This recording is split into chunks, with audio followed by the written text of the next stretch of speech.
Sujet de ce soir, Baba Saleh. Zecher Tzadik V'Kadosh Livracha. Rabbi Israël Abou Hatzera, petit-fils de Rabbi Yaakov Abou Hatzera. À la base, leur famille s'appelait Elbaz. Je crois que c'est Rabbi Shmuel Elbaz. Et la légende raconte que Rabbi Shmuel Elbaz était parti pour faire une collecte de fonds et devait revenir dans son pays, prendre le bateau. Et en Syrie peut-être, j'ignore, d'accord. Et le capitaine lui dit, désolé, il n'y a plus de place dans le bateau. Et pas de problème, moi je vous suis. Pourquoi tu me suis? Je vous suis. Bon, il prend sa paillasse et la pose sur le bord, sur le quai, et le bateau part. Et tout à coup, le capitaine, il regarde derrière le bateau, et il croit qu'il a la berlue, il voit Rabbi Shmuel Elbaz sur son tapis volant, qui suit comme ça le bateau. Bon, il dit, bon, c'est bon, allez, tu peux... Et ils sont venus. Et il est venu dans le bateau. Donc, dès ce jour-là, on l'appelait Abou Hatzera. La paillasse, comme ça, d'accord? C'est une Hatzera. Martzelet en hébreu. En hébreu, Hatzera. Abou Hatzera, le propriétaire de la paillasse. Paillasse, on dit? Du tapis, du carpet, ouais.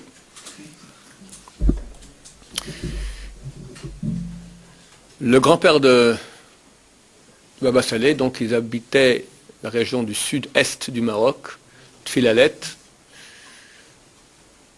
et bon, une région où il y a très peu de pluie, très primitive, dont les Marocains appellent ça primitif, d'accord? Ça veut dire pas pollué par le monde occidental, donc très kadosh, très kadosh. Et dans la famille de Rabbi Yaakov, donc tous les descendants de Rabbi Yaakov Abou Hatzera, la halakha, elle est comme le Ben Ishraï.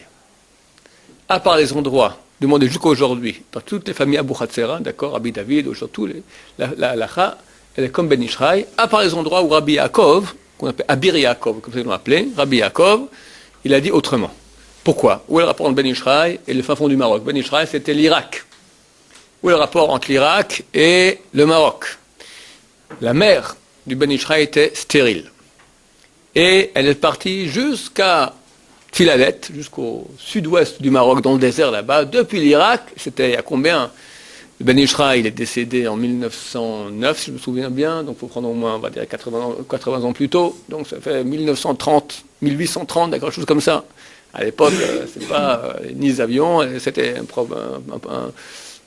programme de plusieurs mois, d'accord? Elle est partie toute seule comme ça, jusqu'au bas du Maroc, prendre la bracha de Rabbi Yaakov pour avoir un enfant.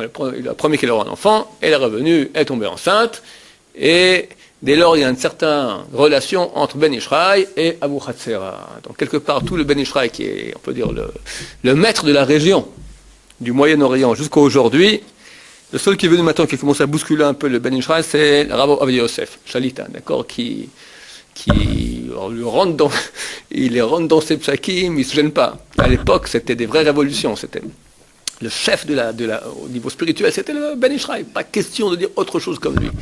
Et un jour, à son jour, il a dit, c'est faux, il dit, Baruch Hashem, c'est marqué dans Ben Ishraï, Baruch Hashem, mais Shover Oivim ou Machnia Minim. Il a dit, non, il faut dire Zedim. Il a dit à ses élèves, tous, allez maintenant, tous les sidourim dans le quartier, vous barrez le mot mini ou zedim. Et ils ont fait comme ça. Ça a fait un tollé général. Comme quoi, il y a eu, c'est révolutionnaire. Comme Mohammed il ose aller contre le Ben Ishraï. Le Ben Ishraï est venu même en rêve. Ovadia lui a dit, pourquoi tu vas contre mes psakim? Il a dit, al pi halakha, je prouve, tac, tac, tac, tac. Il a les épaules suffisamment larges pour pouvoir le faire. Mais jusqu'à là, et encore jusqu'à aujourd'hui, Ben Ishraï, c'est le nom, d'accord? Alors, quelque part, le mérite vient aussi de la famille Abou Hatzera Shalita. Pourquoi on parle toujours de Rabbi Yaakov et pas de Rabbi Shmuel dans ce cas-là? Dans les têtes des gens, c'est Rabbi Yaakov qui... Oui, Rabbi Shmuel, on ne connaît rien sur lui. Bon, c'est un grand sadique, comme il y en a beaucoup dans l'histoire, voilà. Rabbi Yaakov, c'est lui qui commence, il y a des livres, il a écrit des livres, bon, voilà. Et il y a une relation à Baba Saleh, c'est le petit-fils de Baba Saleh, Taten Shalchelet. C'était vraiment une Rabbi Yaakov, après son fils Rabbi Mesaod, après t'as Baba Saleh, Rabbi Meir, Rabbi David, c'est super solide. C'est comment avec le Maroc, parce que c'est une terre, je crois, c'est une terre c'est quelque chose de vrai. Peut-être, j'ignore. J'ignore, je ne sais pas. Rabbi Tzon a dit qu'il y a beaucoup de tzadikim chez les Marocains et chez les Yéménites. Ce sont deux régions désertiques et pauvres. Où il y a de l'argent, il n'y a pas de Torah. Où il y a la pauvreté et la simplicité, il y a beaucoup de Torah. Et est né le petit-fils donc de Rabbi Yaakov, Baba Saleh, Rabbi Yitzhak. Baba Saleh signifie Baba, papa. Comme on dit dans le monde oriental, on appelle toujours le fils au nom du... Moi j'ai une grand-mère, elle m'appelait toujours Teta. Teta c'est Savta. Savta en arabe, d'accord? Ou en hébreu, je sais pas, en hébreu arabisé. On appelle...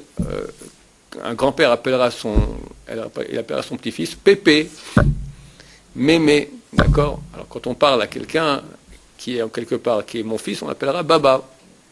Papa, d'accord? Mais c'est toi le papa. Bon, c'est un truc arabe comme ça. Saleh, pris, ou bien c'est un raccourci de Israël, comme Sroulik chez les frères Ashkenaz. Nos frères Ashkenaz s'appellent quelqu'un qui s'appelle Israël. C'est Sroulik, c'est son prénom, Sroulik. Alors Israël, ça fait Saleh. Mais Saleh signifie aussi prier. Baba Saleh. À part ça, il y a aussi Saleh. C'est un autre. Mais c'est pas ça à voir avec. Non. Baba Saleh avec un tzadik, si tu préfères. Ça, d'accord. Voilà. Lorsque son père lui a donné un sidour, il lui a dit, mon fils, je donne maintenant ce sidour, mais il faut que c'est un sidour super sacré, il faut que chaque fois que tu lises un mot dedans, tu aies la kavana de ce que tu dis. Et dès lors, Baba Saleh priait chaque mot qu'il disait avec kavana. Déjà jeunes, une fois on raconte qu'ils sont sortis pour faire Birkat Alvana, il y avait des nuages. Alors on dit Baba Saleh prie. Il a fait comme ça avec la main, les nuages sont partis et ils ont pu faire Birkat Alvana. Avant de Birkat Alvana, il était Dvekut Bamatara, il était acharné, déterminé à arriver au but, d'accord? Des fois, il a parlé avec son chauffeur des centaines de kilomètres dans le désert, ici en Israël. Quand il habitait à Netivot, il voulait faire Birkat Alvana, il ne pouvait pas prendre la voiture, ils ont roulé des heures jusqu'à la mer morte. Là-bas, il n'y a pas de nuages pour faire Birkat Alvana. D'accord? Nous, tu parles. Des fois, il faut aller dehors pour faire Birkat Alvana, je ferai demain. D'accord? C'est Bekut Bamatara. À l'époque, je sais pas, à l'époque, il se mariait très jeune. Parce qu'on sait qu'un jeune, dès l'âge de 13, 14, 15 ans, il commence à avoir des glandes testiculaires qui commencent à produire, et ça fait des idées, des machins, c'est pas propre. Donc il se mariait très très jeune. Il se mariait à l'âge de 12 ans, après à l'âge de 18 ans, il divorce, il se mariait avec une autre femme. Donc il s'est marié très tôt, et je crois que sa femme est décédée, ou quelque chose comme ça. Bon, il s'est remarié avec une autre femme qui fut sa femme pour très longtemps. Lorsqu'il est venu en Israël la première fois de sa vie, il avait 30-40 ans déjà, Baba Saleh, il était allé voir le plus vieux rabbin qui est ici en Israël, c'était le rabbin Alfon Deri. Alfon Deri, il y a une rue à son nom près du souk Mahne Yehuda, qui était un vieux rabbin, un tzaddik, grand tzaddik. Quand il a entendu ça, il a dit, je veux venir au Maroc. Je quitte Yerushalayim, je vais au Maroc. D'accord? Parce que quoi? Une sainteté pareille, les gens se marient à 13-12 ans, c'est extraordinaire. Ici, ils attendent 15-16 ans pour se marier. Déjà, ils ont des cochonneries dans la tête. Bon, aujourd'hui, quand on parle, on est parti en cacahuète. Tellement il y avait une grande gdoucha.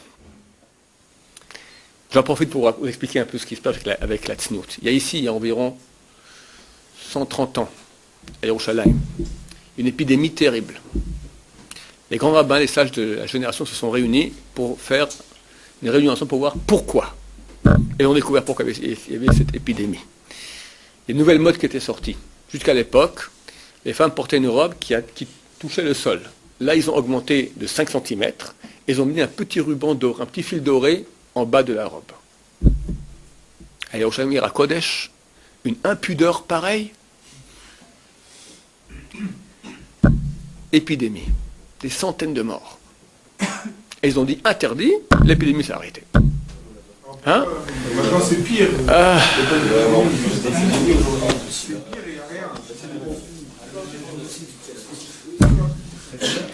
Pourquoi? Hein? Petit fil d'or doré en bas. Petit fil doré.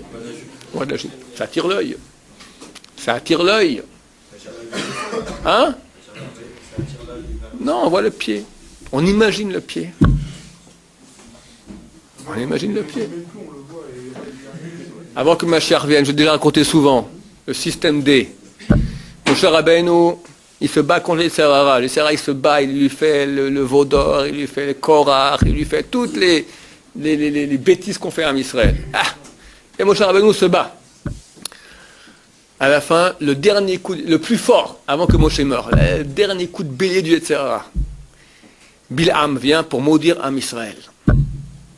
Et lui fait un miracle, encore une fois, à la place de malédiction, 3 bénédictions qui sortent. Bil'am dit, je peux rien faire. Ils ont un Dieu blindé, on peut rien. C'est un peuple invincible. Mais un système D, il dit comme ça à Balak, le roi, tu veux vaincre ce peuple? Elohim shel Elu Sone Zima. Le Dieu de ces gens-là a la haine de la débauche. Envoie les filles. Envoie les filles. Pourquoi? Parce que le saint des saints, c'est l'union entre l'homme et la femme. Kodesh HaKodashim. Shirachirim, Kodesh HaKodashim. Dans le saint des saints, tu as les 2 chérubins, mâle et femelle.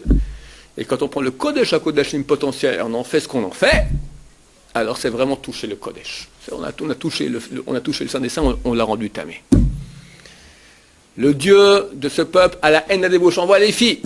Et les Midianites, ils arrivent avec les tambourins, et tatata, et ils sont tombés dans le panneau. 24 000 morts, et ça aurait été tout à Israël. Si ce n'était Dieu, si ce n'était, Pinchas, qui fait son acte de bravoure, et Dieu dit, ok, j'arrête. S'il n'y avait pas l'acte de bravoure de Pinchas, finish à Israël. Maintenant que Mashiach doit venir, c'est la fin. Il a tout essayé. Le sionisme athée, il a essayé le Staline, Hitler, les Cosaques, on est toujours là. Il y a un système D, là ils vont tous tomber dans le panneau. Pourquoi leur taper dessus? On est des filles, c'est bien mieux. Et voilà, t'as Ben Yehuda, t'as Tel Aviv, Rahman Etzlan, et Dieu nous en protège de ces choses-là, nous en préserve, d'accord? C'est ça, c'est ça. Quand je dis l'autre jour que la bataille pour Yerushalayim, et maintenant le Sitra, le côté négatif, mais dans Yerushalayim maintenant un coin qui est impur, pour souiller Yerushalayim, pour pas qu'on en arrive à gagner, parce que la bataille elle est là. C'est exactement ça, c'est exactement ça. C'est ce point-là. C'est pour ça, mon cher ami, qu'il n'y a pas de pudeur aujourd'hui. Aujourd'hui, avec un bouton, tu peux rentrer dans l'enfer. Alors les petits jeunes, ils tombent dans le panneau. Shem Ishmor. C'est certain que la bataille est très dure. Donc vous, messieurs, qui êtes les héros de la génération, il faut vous renforcer. Vous êtes le fer de lance, c'est commando. Oui. Attends, Rafi était avant. Je voulais poser une question, c'est la halakha, elle est déjà assez compliquée à suivre. On a déjà beaucoup de halakha, etc. Alors, comment on peut voilà, autant se rajouter Je vais t'expliquer ça, tu vas comprendre très bien. Autant en tort comme la femme. On va dire que tu aimes une femme. On va l'appeler Suzanne. Véronique, tu préfères? Suzanne, je préfère. On va dire Suzanne. Tu l'aimes. Mais quel amour. Quand on aime une femme, il faut, le jour d'anniversaire, la sortir au restaurant et lui offrir un petit cadeau. L'anniversaire du mariage, aussi. La veille de Shabbat, on offre des fleurs. D'accord? Avec un sourire. Bon, toi, tu apprends ta leçon et tu fais comme c'est marqué. Tu fais ça, tu n'es pas amoureux. Quand tu es amoureux, qu'est-ce que tu fais? Qu'est-ce que tu fais pas? Mais je la sors tous les soirs. J'ai les moyens. Mais je lui offre des fourrures, des habits, des bijoux, des couvre de fleurs. Hein? Ah, tu me dis oui. Mais non, mon cher ami. La halakha, elle dit un bouquet de fleurs par semaine, vendredi, l'Erfot Shabbat, Kodesh. Alors, il y a Oui, mais ça c'est... entre un homme et une femme. Voilà, pour quelqu'un qui aime. Après, quelqu'un qui fait la... Mais tu as lu Shema Israël ce matin, Rafi? Tu as lu Shema Israël ce matin? Shema Israël, Hashem Elokeinu, Hashem Echad. Attends! Et après, qu'est-ce qui est marqué après? Qu'est-ce qui... Oui. Baruch Shem Shem Shem Shem. Et après? Ve'ahavta,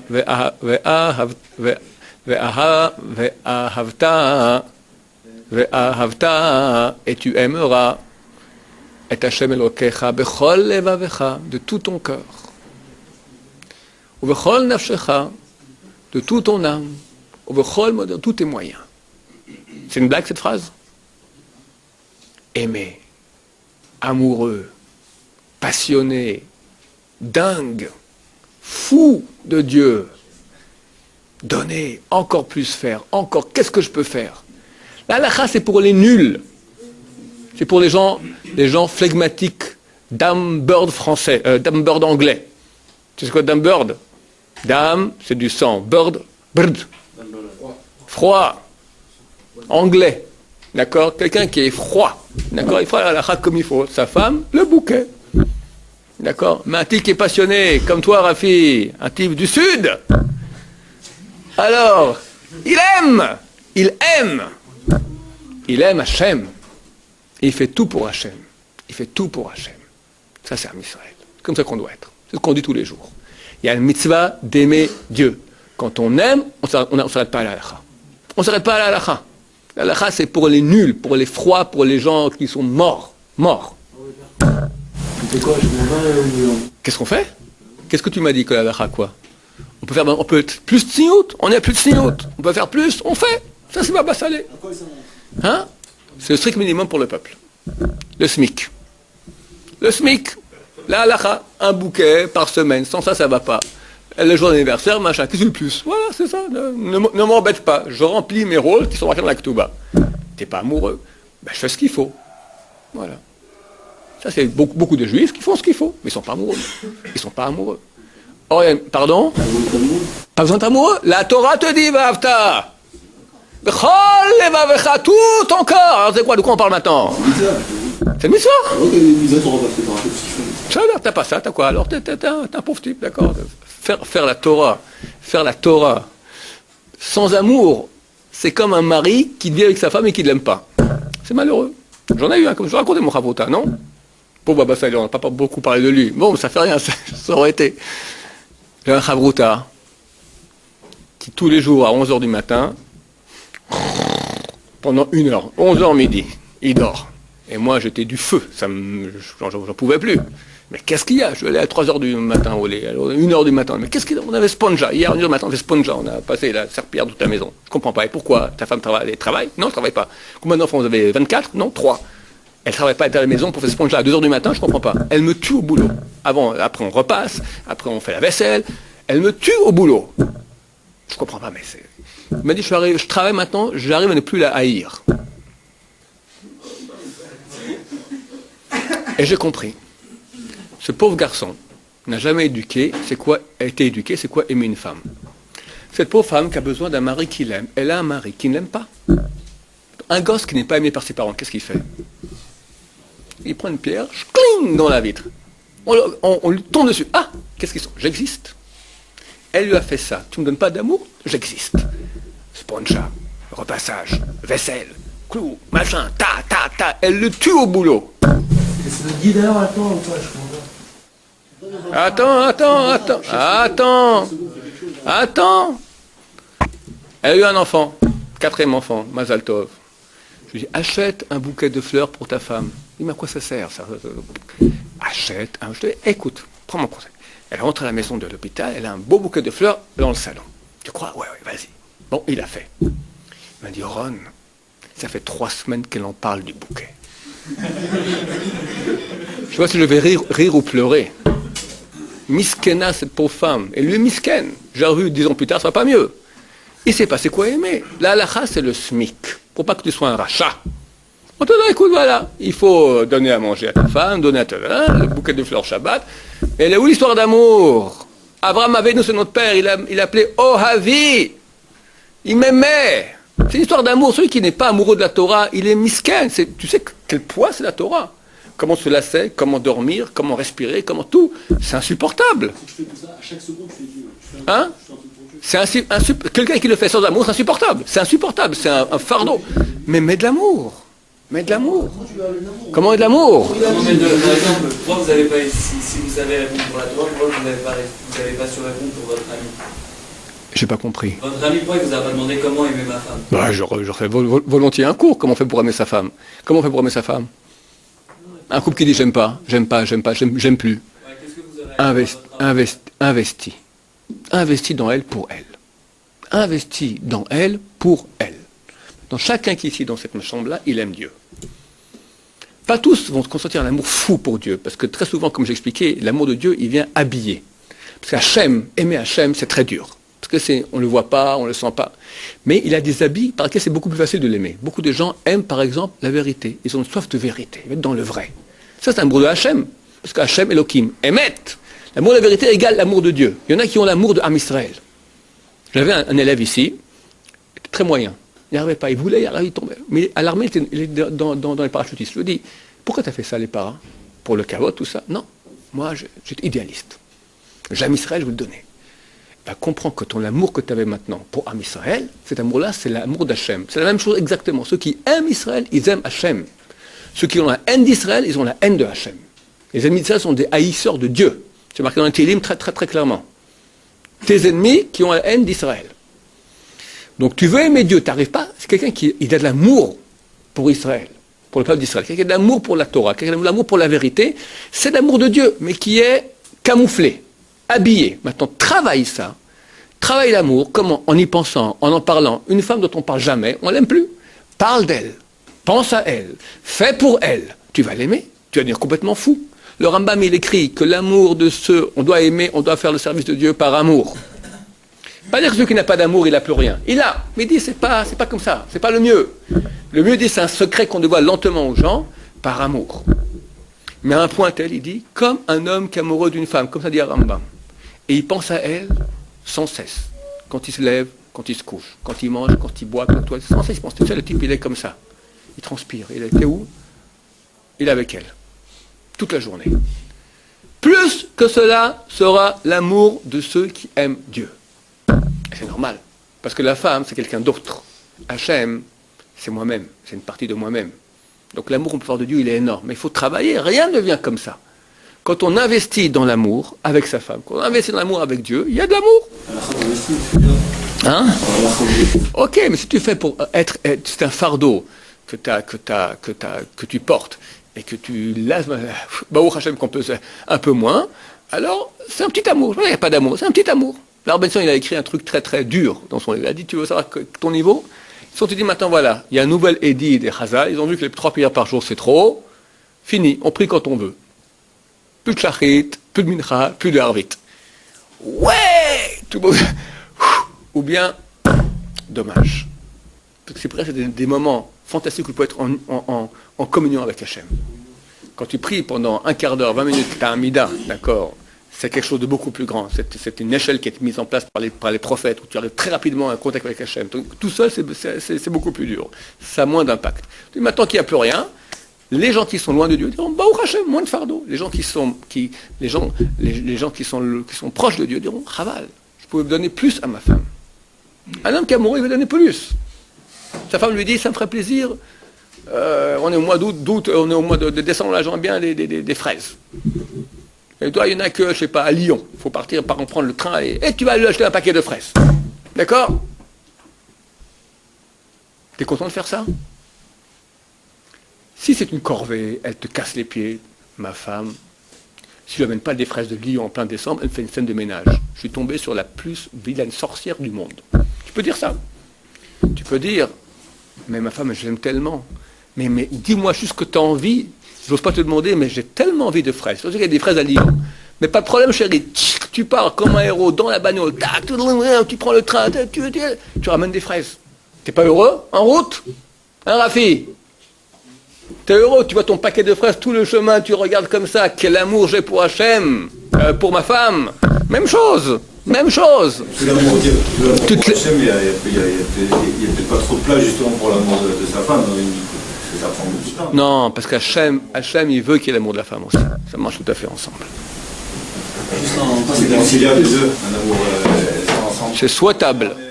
Conciliable et souhaitable. Est-ce que c'est pour ça que, entre guillemets, avec Yvan, vous préférez de faire le Ben Israël plutôt d'autres posting? Pardon? Vous préférez donner la faute de Mishraï? Oui. Non, justement, parce que certains Bachorim ici disaient c'est des Khumra, que c'est pas... Ben Israël, c'est Aleph Bet, quoi. 1 siècle et demi de Faradim ont été éduqués sur Ben Israël. Les gens qui ne sont pas trop amoureux de Dieu, ils vont dire, qu'est-ce que tu mets maintenant? Mais celui qui est amoureux, Le Ben Ishra, il a réussi dans un petit livre à mettre le Rav de Brisk. Rav de Brisk. Super Ashkenaz, et Brisk, il n'y a pas plus Ashkenaz que Brisk. C'est Ashkenaz dans l'Ashkenaz, d'accord? Ces aides ont dû partir à la Première Guerre mondiale. Il a dit, dans le kit-bag, dans notre sac de combat, là-bas, on peut prendre maximum un livre. Qu'est-ce qu'on prend? Gemara Makot, Mishnayot, Kitzur Shulchan Aruch, Chaye Adam, Tanya, qu'est-ce qu'on prend? Il a dit, prenez Ben Ishraï. Ben Ishraï, qu'est-ce que c'est? Oh, il y a une photo là, un arabe avec un turban sur la tête comme ça, barbu. D'accord? Lui. Ashkenaz. Hein? Pour te dire, c'est un livre tellement kadosh, tellement, c'est un livre de halakha. C'est le seul livre de halakha que tu lis comme un roman. C'est passionnant. C'est passionnant. C'est passionnant. C'est un livre kadosh, kadosh, kadosh. Le Rav de Brisk, il a conseillé. Il faut reconnaître qu'il y a des passages du Kabbalah qu'on ne peut pas, on n'a pas la maîtrise du tout. Alors au moins, on comprend que c'est Kabbalah. Et on saute. Alors, on va dire, comment on explique ça alors, qui était aussi. Qui soit allé à contre-courant? Ça, c'est la ça, c'est Am Israël. On peut aller, vient un autre, il va à contre-courant. De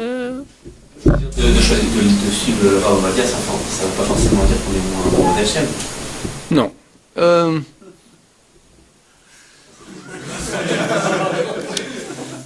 Non. Regarde. Aimer Hachem, c'est faire plus que ce qu'il faut. Ça s'appelle ce que le Messat Hachem appelle chassidut. Et le tzaddik, c'est qu'il fait ce qu'il faut, pas plus. Le chassid, il fait plus.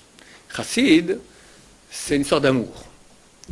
Et il dit là-bas que un des chapitres de la chassidut, une partie de la chassidut, c'est faire l'halakha, être mahmir en halakha. Même comme Svarat HaYachid.